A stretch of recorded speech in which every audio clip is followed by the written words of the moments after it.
Hello everyone, so today let's look at question 20. Question 20 is a very difficult one because you need to consider the ship speed and the water speed. Okay, so now let's look at the question first. We have dock A and dock B.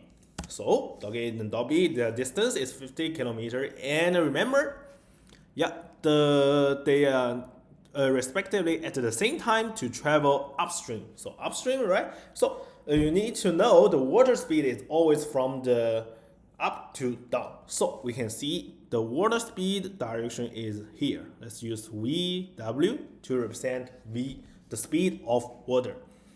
And we also know the ship speed is same, correct? So the passenger ship, passenger ship is the same as the cruise ship, and the cargo is for the good, right? So the passenger ship set off, an object falls into the water from the ship. So we can see here he dropped maybe a bottle, right?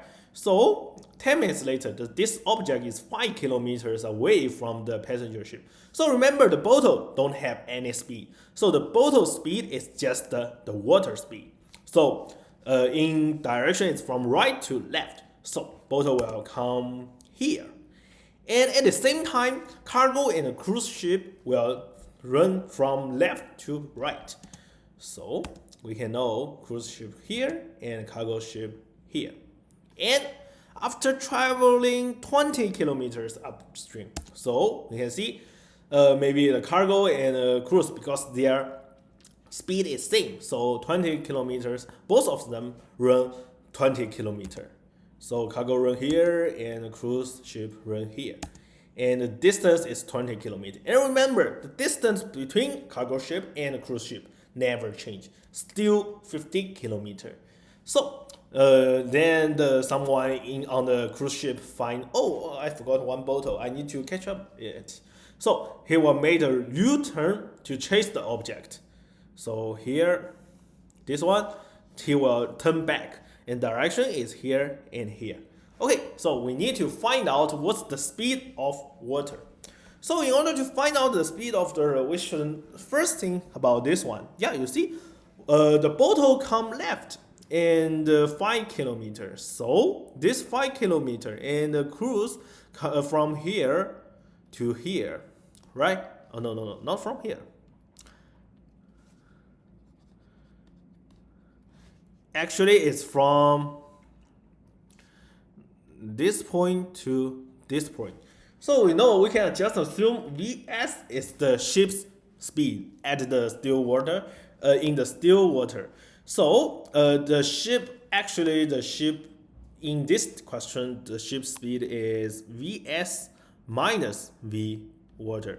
And you know they are in opposite direction, and 10 minutes it will take 10 minutes, they will run in total 5 kilometers. So Vs minus Vw is cruise ship's speed, and plus the bottle speed is just the V water. And this one times how many? Yeah, times the time, 10 minutes. 10 minutes equals to what? It's just 1/6 hours equals to 5 kilometers. So we can find out the ship speed is just 5 divided by 1/6 equals to 30 kilometers per hour. And what's the next step? Yeah, next step, let's look at that. So when they come towards each other, the speed of cargo is what? It's just a V ship minus V water, right? Because the water speed is from right to left. And how about cruise ship? Yeah, cruise ship now, the speed of cruise ship is V ship plus V water, because water speed is the same, the water speed's direction is same as the cruise ship now. So we can calculate their meeting time is just 50 divided by 30 plus 30, right?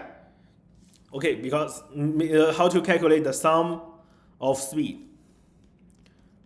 It's just to use Vs minus Vw plus Vs plus Vw. So Vw cancel. Actually, the meeting time is 50 divided by 30 plus 30 equals to 5/6 hours. Which means, cruise and cargo need to use 5/6 hours to meet each other, and also the cruise ship can chase the object. So we can find out actually the meeting time is equals to the time for cruise ship to find the bottle. We have already found out the time is 5/6. The next step, just to find out what is the return speed. So their distance is 20 kilometer, right? Because the distance of 20 kilometer is just the total speed, actually is how long the cargo have run. So the time is 5/6. Then we can find out if in this direction the speed is just 20 divided by 5/6 equals to 24 kilometer per hour. And the last step, of course, the water speed is just to use the ship speed and minus the when he returns speed. So actually is 30 minus 24. You need to know the return speed is just the cargo. Cargo from here to here, it will take 5/6 hour. And the distance is 20 kilometer. So use the distance divided by the time equals to the speed. Then we have already find out the water speed is 30 minus 24 because the ship speed minus water speed equals to the speed of cargo in from left to right direction. So equals to 6 kilometer per hour and just equals to 0.1 kilometer per minute. Remember the question asks you find out this in this unit. Okay, so this kind of question, it's very hard because you need to consider two things. One is the water speed and the ship speed. The other thing is about their direction. Remember to find out if the ship is follow the water direction. So the speed of this ship should be the ship speed plus the water speed. And if the ship is not obey the water speed, so the speed of the ship in this water, it should be the speed of ship in the still water minus the water speed. Okay, so after you find out that and draw the picture to find out one of the things that the meeting time exactly the time when the front ship turn around to find out this object. This thing is very important. Why it is equal? It's just because you see the water speed and the water speed sometimes can be cancelled. Then you find out the time of the to find out the bottle is just equals to the meeting time. This one is very, very important in this question.